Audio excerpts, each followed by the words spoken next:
Good morning student. Today we start the fifth chapter of business planning and entrepreneurial management. The chapter name is starting a new venture and institutional support. In this chapter we learn about setting up a new venture, then institutional support to entrepreneur, then prospects and opportunities, then problem in setting a new venture and remedial measures to resolve them. This part we learn in this chapter. In today's lecture we learn about setting up a new venture and steps in starting a new venture. So we start with first setting up a new venture. Starting a new venture related to business unit promotion. This is being done by the entrepreneur. Promotion indicates that aggregate of the step designed to be bring into being the business. It is very responsible and delicate activity. It requires sound judgment and accurate decision making at different stage of establishing the business.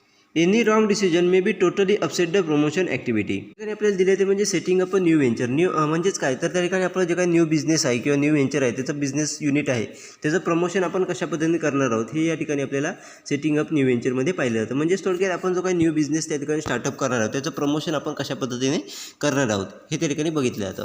तर ही activity पूर्णपणे आपल्याला एंटरप्रेन्युअरने केलेली दिसून येते. म्हणजे जो कोणी entrepreneur असेल हा त्या ठिकाणी आपल्याला त्या बिझनेस युनिटचं प्रमोशन करताना दिसून येतं.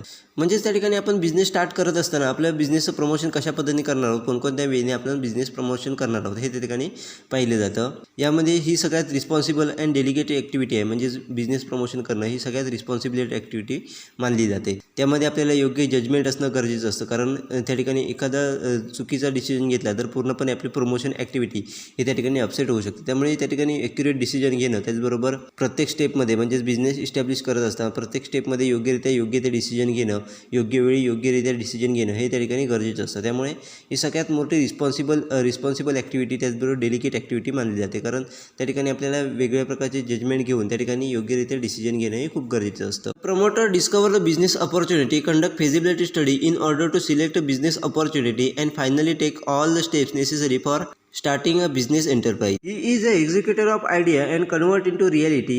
A business can come into the existence only when the entrepreneur shows active interest. म्हणजे या स्टेपमध्ये जो कोणी प्रमोटर असेल तो त्या ठिकाणी बिझनेसमध्ये कोणकोणत्या अपॉर्च्युनिटी असतात त्या डिस्कवर करण्याचं काम करत असतो.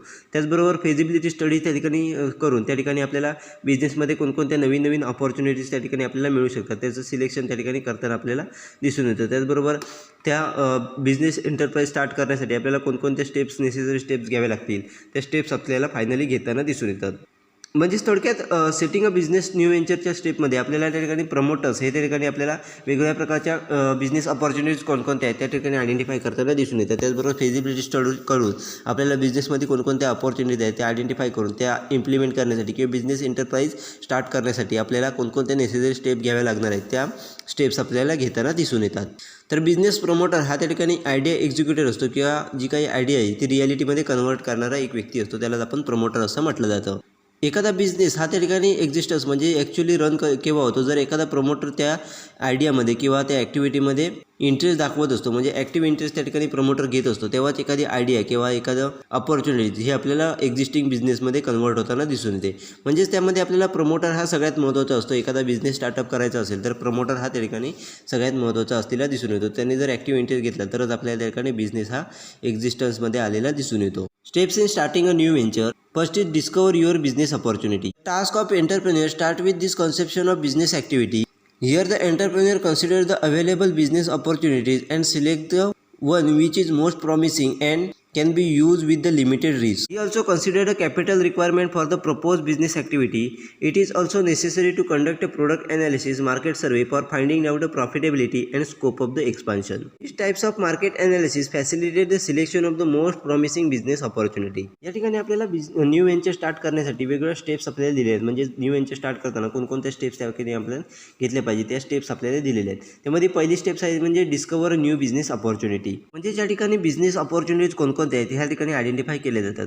एंटरप्रेन्युअरचा टास्क हा त्या ठिकाणी या स्टेपपासून आपल्याला स्टार्ट झालेला दिसून येतो. म्हणजे त्या ठिकाणी आपल्याला बिझनेस ॲक्टिव्हिटीजमध्ये कोणकोणत्या अपॉर्च्युनिटीज आहेत किंवा आपल्याला बिझनेससाठी कोणकोणत्या अपॉर्च्युनिटीज आहेत ते या ठिकाणी फाइंडिंग केले जातात. त्याचबरोबर त्या ठिकाणी कोणकोणत्या अपॉर्च्युनिटीज आपल्याला बिझनेसमध्ये आहेत त्या कन्सिडर करून त्यामधून एखादी चांगली प्रॉमिसिंग ॲक्टिव्हिटी किंवा एखादी प्रॉमिसिंग अपॉर्च्युनिटी त्या ठिकाणी सिलेक्ट केली जाते जी लिमिटेड रिस्कमध्ये आपण इस्टॅब्लिश करू शकतो. म्हणजे त्यामध्ये आपल्याला कमी प्रमाणात त्या ठिकाणी रिस्क असतात. त्याचबरोबर जास्तीत जास्त प्रॉमिसिंग जी ॲक्टिव्हिटी आहे किंवा अपॉर्च्युनिटीज आहे ती त्या ठिकाणी बिझनेससाठी सिलेक्ट केली जाते.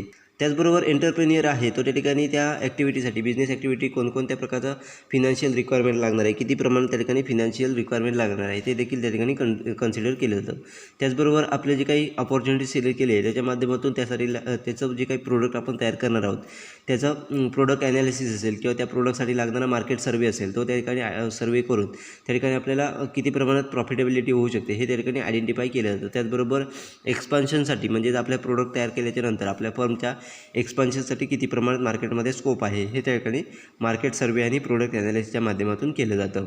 अशा प्रकारच्या मार्केट सर्वेच्या माध्यमातून आपल्याला त्या ठिकाणी most promising business opportunity select करायला आपल्याला मदत होताना दिसून येते. म्हणजेच मार्केट सर्वेच्या माध्यमातून आपण त्या ठिकाणी प्रॉफिटेबिलिटी असेल किंवा एक्सपान्शन स्कोप असेल हा त्या ठिकाणी आयडेंटिफाय केल्याच्या नंतर त्याच्या माध्यमातून जर आपण त्या ठिकाणी बिझनेस अपॉर्च्युनिटी सिलेक्ट केली तर आपल्याला त्या ठिकाणी most promising business activity select करायला आपल्याला मदत होताना दिसून येते. Next is size of the business firm. The decision about the size of business firm, the scale of operations of the propose business unit need to be taken after deciding to exploit the specific business opportunities in order to set up a business enterprise. Size of business firm is influenced by the variety of the factors such as financial, technological, marketing, managerial and so on.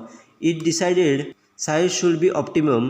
This means it should be most convenient considering financial, marketing and technological factors. म्हणजे त्या ठिकाणी आपल्याला next step दिली होती म्हणजे size of the business firm. म्हणजे ज्यामध्ये आपल्याला बिझनेस फर्मची साईज किती प्रमाणात असली पाहिजे, त्याचबरोबर ऑपरेशन स्केल हे एखाद्या बिझनेस युनिटसाठी किती प्रमाणात असलं पाहिजे हे त्या ठिकाणी आयडेंटिफाय केलं जातं. मग हे आपण त्या ठिकाणी बिझनेस अपॉर्च्युनिटी आयडेंटिफाय केल्याच्या नंतर आपल्याला कोणत्या प्रकारचे बिझनेस एंटरप्राइज स्टार्ट करायचं आहे हे डिसाईड केल्याच्या नंतर आपण त्या ठिकाणी बिझनेस साईज ही त्या ठिकाणी आपण डिसाईड करताना दिसून येतो. त्याचबरोबर स्केल ऑफ ऑपरेशन डिसाईड करताना दिसून येतं. मग बिझनेस साईज ही वेगवेगळ्या फॅक्टरवरती इन्फ्लुएन्स करताना दिसून येते. म्हणजे वेगवेगळ्या फॅक्टरवरती आपल्याला बिझनेस साईज ही डिपेंड असलेली दिसून येते. मग त्या ठिकाणी फिनान्शियल फॅक्टर असतील, टेक्निकल फॅक्टर असतील, मार्केटिंग असतील, मॅनेजरियल फॅक्टर असतील किंवा इतर जे काही फॅक्टर असतील त्याच्यावरती आपल्याला पूर्णपणे बिझनेस एंटरप्राइजची साईज ही त्या ठिकाणी डिपेंड असलेली दिसून येते. त्याचबरोबर या फॅक्टरच्या माध्यमातून आपण साईज जर डिसाईड केली तर ऑप्टिमम साईज ही त्या ठिकाणी डिसाईड केली जाते. म्हणजे आपल्याला योग्यरित्या कोणत्या प्रकारची बिझनेस साईज ही लागणार आहे ती त्या ठिकाणी डिसाईड केली जाते. अशा पद्धतीने आपण त्या ठिकाणी मोस्ट कन्व्हिनियन्स साईज ही त्या ठिकाणी आपण डिसाईड करत असतो. मग त्या ठिकाणी फिनान्शियलसाठी असेल, मार्केटिंगसाठी असेल किंवा टेक्नॉलॉजिकल फॅक्टरसाठी कन्व्हिनियन्स अशी साईज त्या ठिकाणी किंवा स्केल ऑफ ऑपरेशन त्या ठिकाणी डिसाईड केलं जातं. अशा पद्धतीने नेक्स्ट स्टेपमध्ये आपण बिझनेस फर्मसाठी जे काही लागणारी साईज आहे किंवा स्केल ऑफ ऑपरेशन आहे हे त्या ठिकाणी डिसाईड केलं जातं. To decide the nature of project while the promoting a business unit is essential to make the right selections of the project which involve selections of the right product or services, prepare a business plan, select a right location, conduct a feasibility study, prepare project profile. म्हणजे next step आपल्याला दिली होती म्हणजे decide the nature of project. म्हणजे यामध्ये प्रोजेक्टचं nature काय आहे हे त्या ठिकाणी डिसाईड केलं जातं. म्हणजेच त्यामध्ये आपल्याला वेगवेगळ्या जे काही फॅक्टर आहे ते त्या ठिकाणी योग्यरित्या सिलेक्ट करणं खूप गरजेचं असतं. मग त्यामध्ये प्रोडक्ट असेल किंवा सर्व्हिसेस असतील ह्या ठिकाणी योग्यरित्या सिलेक्ट करणं असेल, त्याचबरोबर बिझनेस प्लॅन तयार करणं असेल, त्याचबरोबर बिझनेससाठी लागणारं लोकेशन आहे म्हणजे बिझनेसचं लोकेशन आहे ते त्या ठिकाणी योग्यरित्या सिलेक्ट करणं असेल, त्याचबरोबर फेजिबिलिटी स्टडी कंडक्ट करणं असेल, त्याचबरोबर प्रोजेक्ट प्रोफाईल प्रिपेअर करणं असेल. अशा प्रकारच्या गोष्टी या ठिकाणी नेक्स्ट थर्ड स्टेपमध्ये केले दिसतात. म्हणजे ज्या ठिकाणी प्रोजेक्टचं जे काही नेचर आहे ते त्या ठिकाणी आपल्याला पूर्णपणे या गोष्टींवरती डिपेंड असलेलं दिसून येतं. त्यामुळे प्रोजेक्टचं इम्प्लिमेंट करण्या अगोदर त्या ठिकाणी आपल्या बिझनेसचं जे काही प्रोडक्ट आहे किंवा सर्व्हिसेस आहे त्या आयडेंटिफाय करणं म्हणजे त्याचं सिलेक्शन करणं, त्याच्यानंतर बिझनेस प्लॅन तयार करणं, त्याच्यानंतर बिझनेसचं लोकेशन डिसाईड करणं, फेजिबिलिटी स्टडी करणं आणि प्रोजेक्ट प्रोफाईल तयार करणं या गोष्टी त्या ठिकाणी थर्ड स्टेपमध्ये आपल्याला केलेल्या दिसून येतात. Next is prepare a business constitution. The promoter has to decide on the constitution of the business and it organisational structure. Constitution is prepared depending on the type of business such as sole proprietor, partnership, company and cooperatives. In partnership, deed is a constitution, whereas in company, it memorandum of association. Once the constitution is prepared, necessary formalities should be completed for getting the provisional registration certificate. म्हणजे त्या ठिकाणी next आपल्याला step दिली आहे म्हणजे prepare a business constitution. म्हणजेच त्या ठिकाणी बिझनेस कॉन्स्टिट्यूशन तयार केलं जातं. त्याचबरोबर ऑर्गनायझेशनलचे स्ट्रक्चर हे त्या ठिकाणी डिसाईड केलं जातं. म्हणजेच बिझनेससाठी जे काही रूल्स अँड रेग्युलेशन्स असतील, त्याचबरोबर ऑर्गनायझेशन स्ट्रक्चर कशा पद्धतीचं असेल हे त्या ठिकाणी या स्टेपमध्ये डिसाईड केलं जातं. तर कॉन्स्टिट्यूशन म्हणजे बिझनेस बिझनेस कॉन्स्टिट्यूशन हे प्रत्येक बिझनेसच्या टाईपवरती डिपेंड असलेलं दिसून येतं. मग त्यामध्ये सोल प्रोप्रायटरसाठी वेगळं कॉन्स्टिट्यूशन, त्यानंतर पार्टनरशिपसाठी वेगळं कॉन्स्टिट्यूशन, कंपनीसाठी वेगळं, त्याचबरोबर कोऑपरेटिव्ह कंपनीसाठी वेगळं, अशा पद्धतीने वेगळ्या पद्धतीने आपल्या ठिकाणी कॉन्स्टिट्यूशन हे तयार केलेलं दिसून येतं. मग पार्टनरशिपमध्ये जर आपण पाहिलं तर त्यामध्ये जो काही पार्टनरशिप करार झालेला असतो त्यालाच आपण कॉन्स्टिट्यूशन असं बिझनेस कॉन्स्टिट्यूशन असं म्हटलं जातं. त्यामध्ये आपल्याला पूर्ण बिझनेसचे त्या रूल्स अँड रेग्युलेशन आपल्याला तयार केलेले दिसून येतात. तर कंपनीमध्ये जर आपण पाहिलं तर मेमोरँडम ऑफ असोसिएशनच्या माध्यमातून आपल्याला त्या ठिकाणी कॉन्स्टिट्यूशन बिझनेस कॉन्स्टिट्यूशन हे तयार केलेलं आपल्याला दिसून येतं. म्हणजेच मेमोरँडम ऑफ असोसिएशनमध्ये आपल्याला पूर्णपणे ऑर्गनायझेशनचे जे काही रूल्स अँड रेग्युलेशन असतील हे त्या ठिकाणी तयार केलेले आपल्याला दिसून येतात. एकदा का आपल्याला त्या ठिकाणी कॉन्स्टिट्यूशन तयार केलेलं झालं, म्हणजेच एकदा का बिझनेसचं कॉन्स्टिट्यूशन तयार झालं की त्याच्यानंतर जे काही रजिस्ट्रेशन सर्टिफिकेटसाठी जे काही फॅसिलिटीज फॉर्मॅलिटीज असतात किंवा त्या फॉर्मॅलिटीज असतात त्या ठिकाणी कंप्लीट केल्या जातात व त्या ठिकाणी रजिस्ट्रेशन सर्टिफिकेट हे मिळवलं जातं. अशा पद्धतीने 4 स्टेपमध्ये आपल्याला त्या ठिकाणी बिझनेसचे जे काही कॉन्स्टिट्यूशन असतील ते त्या ठिकाणी तयार करून त्या ठिकाणी रजिस्ट्रेशन सर्टिफिकेटसाठी फॉर्मॅलिटीज करून त्या ठिकाणी रजिस्ट्रेशन सर्टिफिकेट हे मिळवलं जातं. Next is registration of business. The registration is provided by the Directorate of Industries of the state government for the small scale and ancillary unit with investment in the plant and machinery up to ₹1 crore. Initially, provisional registration certificate is obtained. When the commercial product start, the entrepreneur can get the permanent registration certificate. म्हणजे next स्टेपमध्ये आपल्याला त्या ठिकाणी बिझनेसचं registration आपल्याला केलेले दिसून येतं. मग रजिस्ट्रेशन हे कुठे केलं जातं तर इंडस्ट्रीज ऑफ स्टेट गव्हर्नमेंटच्या माध्यमातून त्या ठिकाणी आपल्याला रजिस्ट्रेशन हे केलेलं दिसून येतं. मग त्यामध्ये आपल्याला स्मॉल स्केल किंवा एन्सिलरी युनिट असतील हे त्या ठिकाणी इन्व्हेस्टमेंट प्लॅन आणि मशिनरीच्या माध्यमातून ₹1 करोडपर्यंत जर त्या ठिकाणी इन्व्हेस्टमेंट करणार असतील तर त्या बिझनेसला त्या ठिकाणी स्टेट गव्हर्नमेंटच्या माध्यमातून रजिस्ट्रेशन सर्टिफिकेट हे दिलं जातं. सुरुवातीच्या काळाला त्या ठिकाणी प्रोव्हिजनल रजिस्ट्रेशन सर्टिफिकेट हे दिलं जातं आणि जेव्हा कमर्शियल प्रोडक्शन हे स्टार्ट होतं त्यावेळेला त्या बिझनेसमॅनला किंवा एंटरप्रेन्युअरला त्या ठिकाणी परमनंट रजिस्ट्रेशन सर्टिफिकेट हे दिलं जातं. अशा पद्धतीने या स्टेपमध्ये आपल्याला त्या ठिकाणी बिझनेसचं रजिस्ट्रेशन हे स्टेट गव्हर्नमेंटकडे केलेलं आपल्याला दिसून येतं. Next is obtaining clearance. Clearance are obtain depending on the nature of business which would be include trade licence, pollution control board clearance, sales tax registration, central excise registration, agricultural land conversion, building plan approval and another clearance. म्हणजे या ठिकाणी वेगळ्या प्रकारचे clearance जे लागत असतात. म्हणजे एखादा बिझनेस स्टार्ट करण्यासाठी आपल्याला त्या ठिकाणी वेगवेगळ्या प्रकारचे क्लिअरन्स हे गव्हर्नमेंटकडून किंवा स्पेसिफिक इंडस्ट्रीजकडून आपल्याला घ्यावे लागतात. मग त्याच प्रकारचे क्लिअरन्स हे या ठिकाणी या 6 स्टेपमध्ये आपल्याला घेतलेले दिसून येतात. मग कोणकोणते क्लिअरन्स आहेत तर मग त्यामध्ये ट्रेड लायसन असेल, त्याचबरोबर पोल्युशन कंट्रोल बोर्ड क्लिअरन्स असेल, त्याचबरोबर सेल्स टॅक्स रजिस्ट्रेशन असेल, त्याचबरोबर सेंट्रल एक्साईज रजिस्ट्रेशन असेल, त्याचबरोबर ॲग्रिकल्चर लँड कन्व्हर्जन असेल, त्याचबरोबर बिल्डिंग प्लॅन अप्रुव्हल असेल, त्याचबरोबर अदर जे काही क्लिअरन्स त्या ठिकाणी लागत असतात बिझनेस स्टार्ट करण्यासाठी त्या प्रकारचे क्लिअरन्स हे त्या ठिकाणी या स्टेपमध्ये आपल्याला घेतलेले दिसून येतात. Next decision on location. An entrepreneur decision the entrepreneur has to take is in the respect of the location and business enterprise. There should be the proper locations of the business unit not only for the production but also for the distributions of the product. Certain factor must be considered before the locating the plant or unit. म्हणजे त्या ठिकाणी next आपल्याला step दिली ती म्हणजे decision on location. म्हणजे आपल्या बिझनेसचं location कुठे असलं पाहिजे हे त्या ठिकाणी डिसाईड केलं जातं. म्हणजे वरचे सर्व स्टेप केल्याच्या नंतर त्या ठिकाणी लोकेशन हे डिसाईड केलं जातं. मग त्यामध्ये फक्त प्रोडक्शनसाठी लोकेशन डिसाईड करणं नसेल, म्हणजे बिझनेसच्या प्रोडक्शनसाठी फक्त लोकेशन डिसाईड करणं नसेल, तर आपल्या प्रोडक्टच्या डिस्ट्रीब्युशनसाठी लागणारे लोकेशन असेल किंवा इतर जे काही फंक्शन्स असतात त्यासाठी लागणारे लोकेशन असेल हे या ठिकाणी डिसाईड केलं जातं. मग या ठिकाणी लोकेशन डिसाईड करताना कोणकोणते फॅक्टर कन्सिडर केले जातात तर ते आपल्याला पुढे दिलेले आहेत. फर्स्ट आहे तो म्हणजे law and order situated in locality or state. म्हणजेच आपण ज्या ठिकाणी बिझनेस स्टार्ट करणार आहोत त्या लोकॅलिटीवरती किंवा त्या स्टेटमध्ये लॉ अँड ऑर्डर सिच्युएशन कशा पद्धतीने आहे हे त्या ठिकाणी कन्सिडर केलं जातं. म्हणजे त्या ठिकाणी लॉ अँड ऑर्डर कशा पद्धतीचे आहे त्यानुसार त्या ठिकाणी लोकेशन हे डिसाईड केलं जातं. नेक्स्ट आहे ते म्हणजे labour relation in the state or area. म्हणजे ज्या ठिकाणी आपण त्या ठिकाणी बिझनेस इम्प्लिमेंट करणार आहोत त्या ठिकाणी आपल्याला लेबर रिलेशन कशा पद्धतीने आहे, म्हणजे लेबर आपल्याला किती प्रमाणात अवेलेबल आहे, त्याच्यानंतर लेबरचा रेट किती घेतात, म्हणजे त्या ठिकाणी सॅलरी असेल किंवा वेजेस असतील हे त्या ठिकाणी किती प्रमाणात आहेत त्याच्यावरती आपल्याला लोकेशन हे डिसाईड केलं जातं. Next is infrastructure facilities. म्हणजे ज्या ठिकाणी आपण बिझनेस इस्टॅब्लिश करणार आहोत त्या ठिकाणी आपल्याला इन्फ्रास्ट्रक्चर फॅसिलिटीज कशा पद्धतीचे आहेत, त्यामध्ये रोड असतील, वॉटर सप्लाय असेल, त्याचबरोबर इलेक्ट्रिसिटी सप्लाय असेल, त्याचबरोबर इतर जे काही फॅक्टर बिझनेससाठी लागणार आहेत त्यासाठी त्या इन्फ्रास्ट्रक्चर फॅसिलिटीज कशा पद्धतीने आहेत त्या ठिकाणी त्याच्यावरती आपल्याला लोकेशन हे डिसाईड केलेलं दिसून येतं. त्याच्यानंतर इन्सेंटिव्ज ऑफ गव्हर्नमेंट, म्हणजेच त्या ठिकाणी गव्हर्नमेंटचे इन्सेंटिव्ज किती प्रमाणात आहेत, म्हणजे त्या लोकेशनवरती किंवा त्या स्टेटमध्ये गव्हर्नमेंटचा कशा पद्धतीने इन्सेंटिव्ज आहे त्याच्यावरती देखील आपल्याला लोकेशन हे डिसाईड केलं जातं. त्याच्यानंतर proximity to source of raw material, म्हणजेच त्या ठिकाणी आपलं रॉ मटेरियलचं सोर्स किती प्रमाणात अवेलेबल आहे, त्यामध्ये आपल्याला किती प्रमाणात त्या ठिकाणी आपल्याला रॉ मटेरियल अवेलेबल होऊ शकतं, त्यामध्ये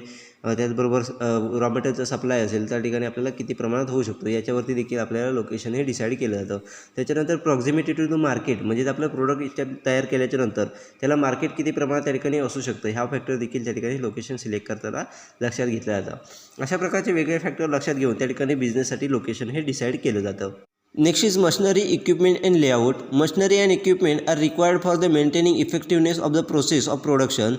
The machinery used should be as per the latest technology. Similarly, the fund available for the purchasing machinery should be taken into the account. The entrepreneur should consult a technical expert before taking decision on the selection of the technology and machinery for the proposed production unit. म्हणजे ज्या ठिकाणी आपल्याला next factor दिला आहे तो म्हणजे next step दिली आहे ती मशिनरी, इक्विपमेंट अँड लेआउट. म्हणजे त्या ठिकाणी आपल्या बिझनेसच्या प्रोडक्शनसाठी लागणारे मशिनरी असतील, इक्विपमेंट असतील किंवा लेआउट असतील हे त्या ठिकाणी डिसाईड केले जातात. मग त्या ठिकाणी मशिनरी आणि इक्विपमेंट हे त्या ठिकाणी बिझनेस प्रोसेस इफेक्टिव्ह करण्यासाठी म्हणजेच प्रोडक्शन प्रोसेस इफेक्टिव्ह करण्यासाठी आपल्याला त्या ठिकाणी मशिनरी आणि इक्विपमेंटचा योग्यरित्या उपयोग केला जातो. त्याचबरोबर मशिनरी यूज करत असताना त्या ठिकाणी लेटेस्ट टेक्नॉलॉजीच्या त्या ठिकाणी यूज केला जातो. त्याचबरोबर मशिनरी खरेदी करत असताना आपल्याकडे किती प्रमाणात त्या ठिकाणी फंड अवेलेबल आहे म्हणजेच पैसा अवेलेबल आहे हे त्याच्यावरती आपल्याला मशिनरीचं पर्चेसिंग केलेलं दिसून येतं. त्याचबरोबर मशिनरी परचेस करत असताना टेक्नॉलॉजिकल एक्सपर्ट आहे त्याच्या ठिकाणी ॲडवाईस घेऊन त्याच्यावरती आपण आपल्या प्रोडक्शन युनिटसाठी कोणत्या प्रकारचे मशिनरी लागणार आहे, कोणत्या प्रकारची टेक्नॉलॉजी लागणार आहे त्या ठिकाणी टेक्निकल एक्सपर्टच्या माध्यमातून आपण त्या ठिकाणी इन्फॉर्मेशन घेऊन त्यानुसार डिसिजन हे घेऊ शकतो. म्हणजेच थोडक्यात त्या ठिकाणी या स्टेपमध्ये आपल्याला प्रोडक्शनसाठी लागणारे मशिनरी असतील, इक्विपमेंट असतील किंवा लेआउट असतील याचा डिसिजन हा या स्टेपमध्ये घेतला जातो. Next is financial planning. Finance is a lifeblood of any business activity. It is the basic requirement of the business enterprise. This step is setting up of a business enterprise has special significance. Adequate capital is essential for the starting an enterprise and also for the smooth working. For this, appropriate financial planning is necessary. म्हणजे ज्या ठिकाणी आपल्याला next step दिली आहे म्हणजे financial planning. म्हणजेच finance हा त्या ठिकाणी आपल्याला सर्वात महत्त्वाचा घटक असलेला दिसून येतो. म्हणजे बिझनेस ॲक्टिव्हिटीमध्ये लाईफ ब्लड मानलं जातं फिनान्सला. म्हणजेच बिझनेसचा ब्लड म्हणजेच फिनान्स त्या ठिकाणी मानला जातो कारण पूर्णपणे बिझनेस हा पूर्णपणे आपल्याला फिनान्सवरती डिपेंड असलेला दिसून येतो. त्याचबरोबर प्रत्येक बिझनेस एंटरप्राइजला बेसिक रिक्वायरमेंट असते ती म्हणजे फिनान्सची. फिनान्सशिवाय कोणताही बिझनेस आपण त्या ठिकाणी स्टार्टअप करू शकत नाही. त्याचबरोबर एखादा बिझनेस एंटरप्राइज स्टार्ट करण्यासाठी आपल्याला त्या ठिकाणी ॲडिक्वेट कॅपिटल असणं गरजेचं आहे. त्याचबरोबर बिझनेस स्मूथली वर्क करण्यासाठी आपल्याला त्या ठिकाणी ॲडिक्वेट कॅपिटलची गरज असते.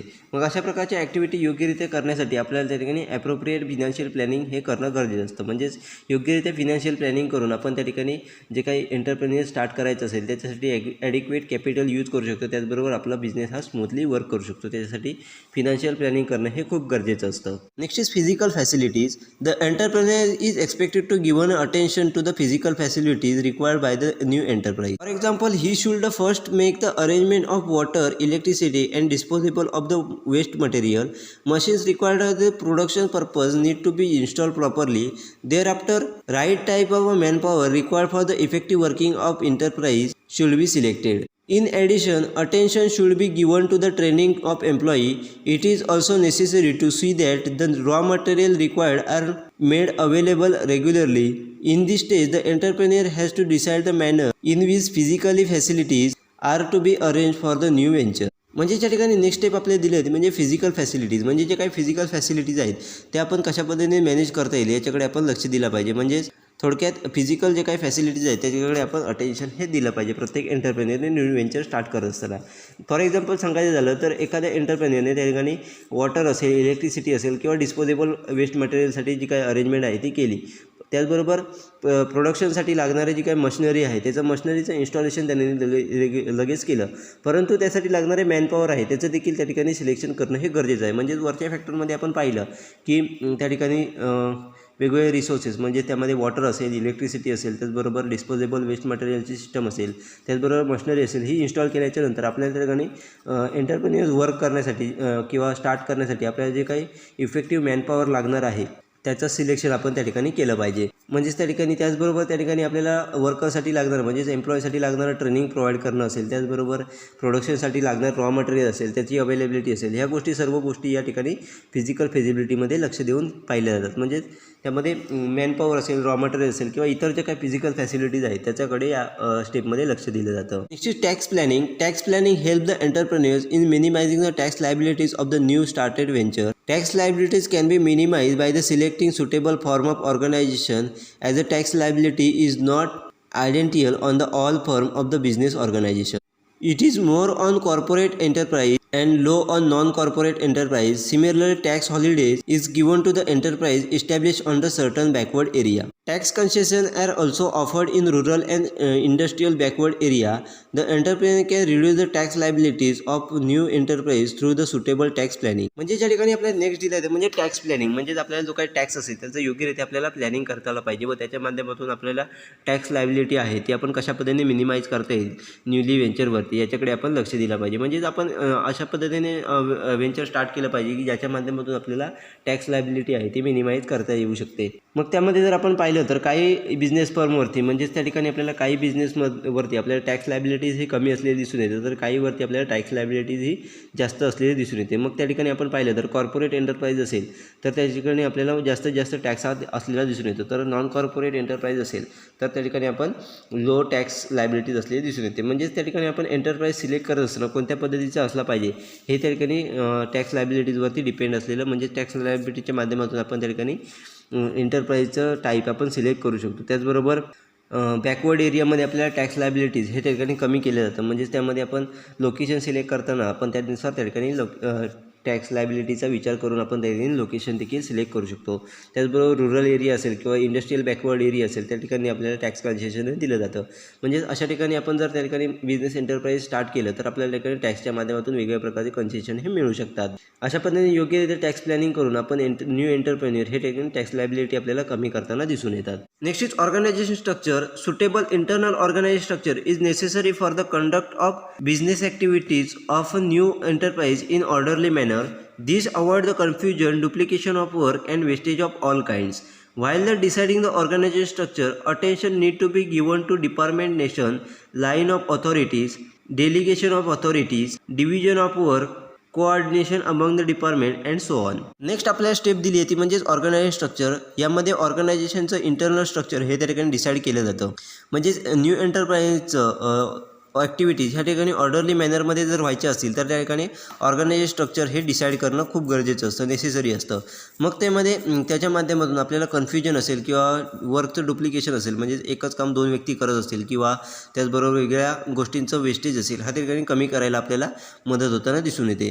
तर ऑर्गनायझेशन स्ट्रक्चर डिसाईड करत असताना कोणकोणत्या गोष्टी लक्षात घेतल्या पाहिजेत तर त्यामध्ये डिपार्टमेंट नेशन असेल, त्याचबरोबर लाईन ऑफ ऑथॉरिटी असेल, त्याचबरोबर डेलिगेशन ऑफ ऑथॉरिटीज असतील, त्याचबरोबर कामाचं डिव्हिजन असेल म्हणजेच वेगळ्या व्यक्तीला वेगळं कामचं डिव्हिजन देणं असेल, त्याचबरोबर वेगवेगळ्या डिपार्टमेंटमध्ये कोऑर्डिनेशन कशा पद्धतीने घडून येतील या सर्व गोष्टी या ठिकाणी ऑर्गनायझेशन स्ट्रक्चरमध्ये लक्षात घेतल्या पाहिजेत. व इतर ज्या काही गोष्टी असतात त्या गोष्टी देखील त्या ठिकाणी लक्षात घेऊन त्या ठिकाणी ऑर्गनायझेशन स्ट्रक्चर हे तयार केलं पाहिजे जेणेकरून आपल्या जे काही बिझनेस ॲक्टिव्हिटीज आहेत त्या स्मूथली व ऑर्डरली मॅनरमध्ये करता येतील. याच्यासाठी आपण ऑर्गनायझेशन स्ट्रक्चरच्या माध्यमातून लक्ष देताना ऑर्गनायझेशन या दिसून येतात. Is launching a enterprise at this stage the major protections of the promotional work before starting a business enterprise come to the end. The entrepreneurs have already taken into the major decision on all the aspects of the business to be conducted.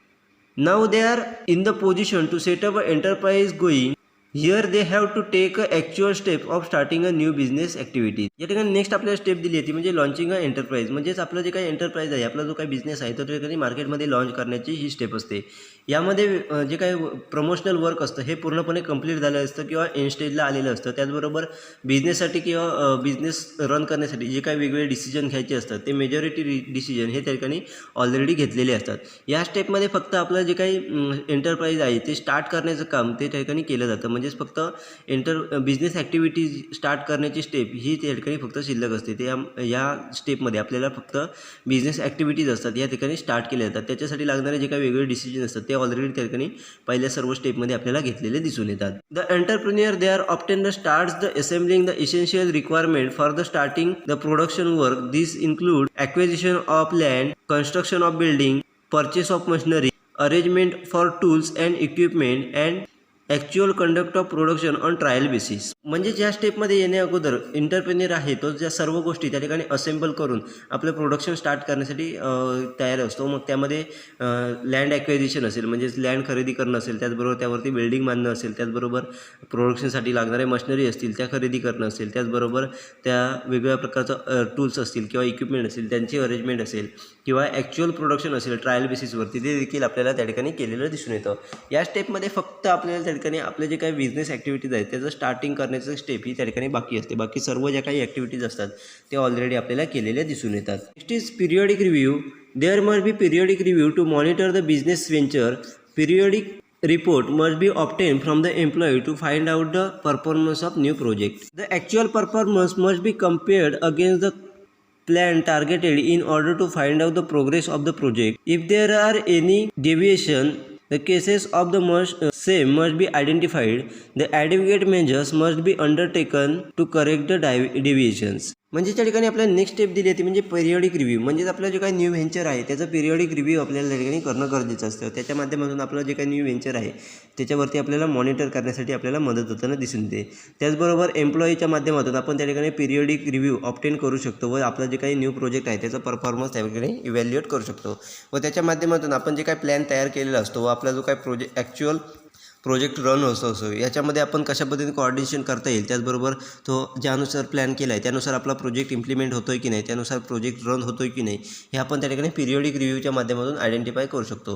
व त्याच्या माध्यमातून जर काही आपल्याला त्या ठिकाणी त्रुटी आढळत असेल किंवा जे काही अडथळे आढळत असतील ते योग्यरित्या डिसिजन घेऊन आपण ते अडथळे किंवा त्या त्रुटी आपण दूर करू शकतो. अशा पद्धतीने पिरियडिक रिव्ह्यूच्या माध्यमातून आपल्याला बिझनेसमध्ये कोणकोणत्या त्रुटी आहेत किंवा आपला बिझनेस कशा पद्धतीने रन होतो आहे, तो सक्सेसफुली रन होतो आहे की नाही, का त्याच्यामध्ये काही अडथळे येतात, हे त्या ठिकाणी आपण पिरियडिक रिव्ह्यूच्या माध्यमातून आपण आयडेंटिफाय करू शकतो. अशा पद्धतीने वेगवेगळ्या स्टेपच्या माध्यमातून आपल्याला त्या ठिकाणी बिझनेस एंटरप्रेन्युअर किंवा न्यू व्हेंचर हे आपल्याला स्टार्ट केलेलं दिसून येतं.